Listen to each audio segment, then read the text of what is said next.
Je suis étudiante à l'université de Lomé. Je suis les cours de gestion, plus précisément le marketing et stratégie. Normalement, il me reste une année pour avoir ma licence. Et pourquoi je le dis comme ça? Je pourrais dire je suis en troisième année, en quatrième année, mais c'est le système LMD. Même si tu es en sixième année et que tu n'as pas encore la licence, c'est que tu comptes seulement les années sans avoir le diplôme, je veux dire. Alors, les conditions d'études de l'étudiant togolais. L'étudiant togolais souffre beaucoup. L'étudiant togolais souffre beaucoup parce que je prends mon cas.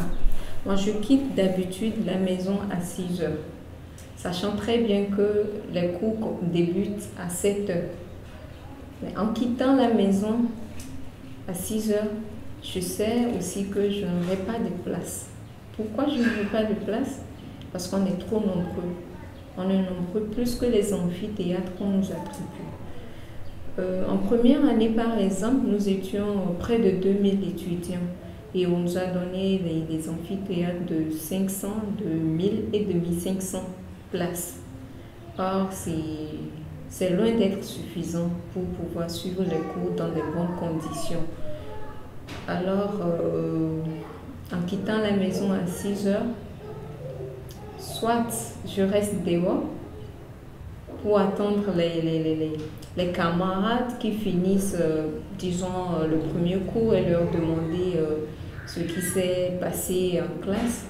Soit arrivé, je fais quand même l'effort d'accéder à l'amphithéâtre, mais je reste debout parce qu'il y a plus de place. Comme ça, il y en a qui quittent la maison à 3 heures du matin, juste pour pouvoir avoir une place convenable pour suivre le cours. Et c'est très difficile, c'est dommage. On a moins de sommeil et parfois on trouve certains étudiants qui ont quand même de la place, mais qui n'arrivent pas à suivre le cours parce qu'ils sont fatigués, ils sont essoufflés, ils dorment et ils ne peuvent pas céder la place aussi parce que je ne peux pas me réveiller très tôt, venir occuper ma place et te laisser t'asseoir après. Non, c'est pas possible.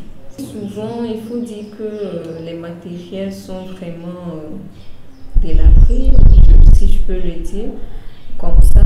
Et les micros que les professeurs utilisent, on est trop nombreux, on ne peut pas entendre. Et même la projection des cours, il faut s'efforcer pour voir. C'est très difficile, on arrive même de loin.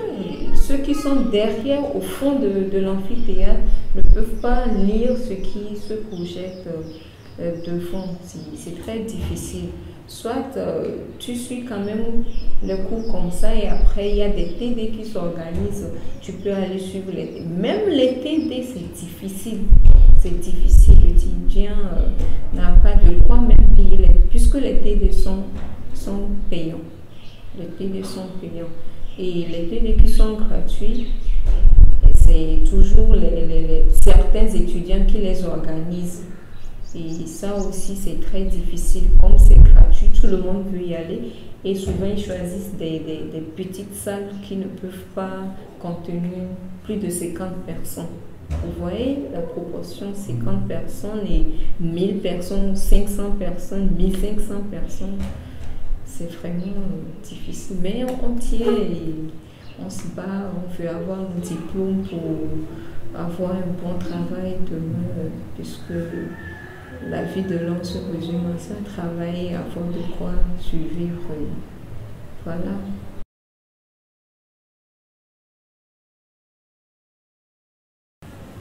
Je le disais tantôt, je suis étudiante et entreprenante. À côté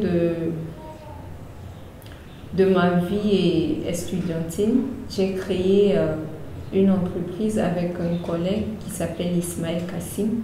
On a créé une entreprise qui s'appelle La Belle Affaire. La Belle Affaire est une start-up qui se positionne dans l'agroalimentaire bio. Nous sommes les producteurs, les promoteurs de Neri Saveur. C'est quoi Neri Saveur? Neri Saveur, c'est un condiment culinaire. C'est un condiment qui est fabriqué à base de grains de néré. Et son nom scientifique s'appelle Parkia viglobosa. Pour ceux qui veulent connaître exactement le nom de la plante, vous tapez dans Google Parkia viglobosa, vous verrez les bienfaits. Et il y a une étude qui a été faite spécialement pour ça. Alors, Neri Saveur, c'est un condiment qui a une très forte odeur. Généralement, ceux qui le connaissent savent que ça a une très forte odeur.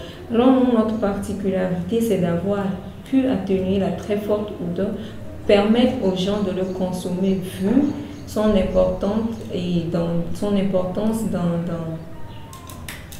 l'art culinaire et ses vertus. Et ses vertus, ça a des très bonnes vertus. C'est un anti-hypertenseur, un hypotenseur. Et il est fébrifuge, il est tonique et il est conseillé par les docteurs pour ceux qui ont des abcès. Bon, en Afrique, ici, il y a la chaleur et tout, donc on a tout le temps des abcès. Donc les médecins le conseillent beaucoup. Les médecins le conseillent beaucoup. Alors, nous avons deux gammes. La gamme nature et la gamme épicée. La gamme nature, c'est pour ceux qui connaissent déjà et le produit et qui n'ont pas de problème avec l'odeur.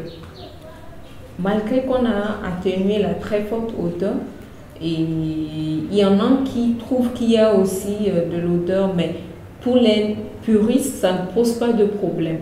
Ça, c'est la gamme nature. Et ça, c'est la gamme épicée. Ça, c'est pour les aventuriers, ceux qui aiment découvrir d'autres saveurs qui viennent d'autres horizons. Et c'est fait pour eux, spécialement pour eux, pour leur permettre de découvrir des saveurs qui s'appellent Afiti au Togo et au Bénin aussi, Soumara en Côte d'Ivoire, Soumbala au Burkina, Netetu au Sénégal. Bref, ça se consomme énormément dans la sous-région africaine. Guinée, Mali, Ghana, Nigeria, ça se consomme énormément. Voilà. L'objectif de pouvoir exploiter toute la filière néré.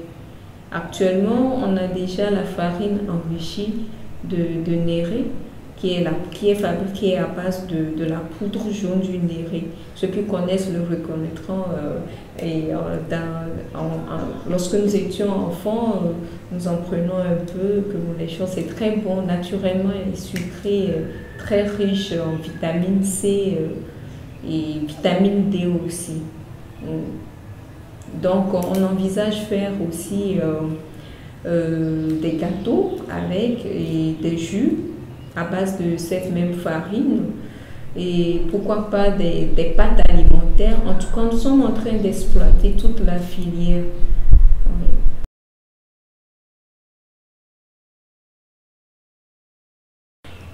Oui, je suis également engagée socialement et je suis cofondatrice et promotrice d'un centre d'écoute et de leadership pour enfants qui est situé à Zanguera.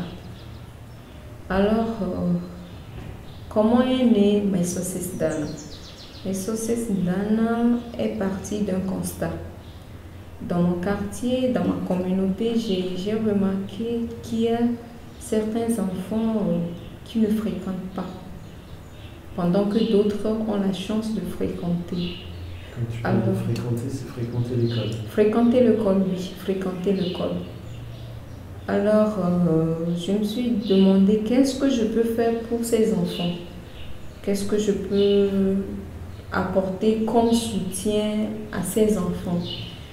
Alors, j'ai été voir les parents. Bon, il faut dire qu'une fois, j'ai vu certains enfants passer à la devanture de ma maison. Je les ai interpellés, je leur ai demandé pourquoi vous ne fréquentez pas. Ils m'ont dit le coût c'est trop cher. Nos parents n'ont pas des moyens pour nous mettre à l'école. Or, il y a des établissements publics qui ne prennent pas officiellement, ils ne prennent pas décollage, officiellement. Mais officieusement, ils demandent quelques frais après. Alors, le centre est né de ce constat. J'ai voulu mettre et les enfants qui fréquentent et ceux qui ne fréquentent pas pour inciter les parents à inscrire leurs enfants à l'école. Voilà. Les activités que nous menons au centre sont purement, je dirais, bon, on fait du soutien scolaire, on fait plusieurs ateliers, du soutien scolaire, du bricolage, du perlage,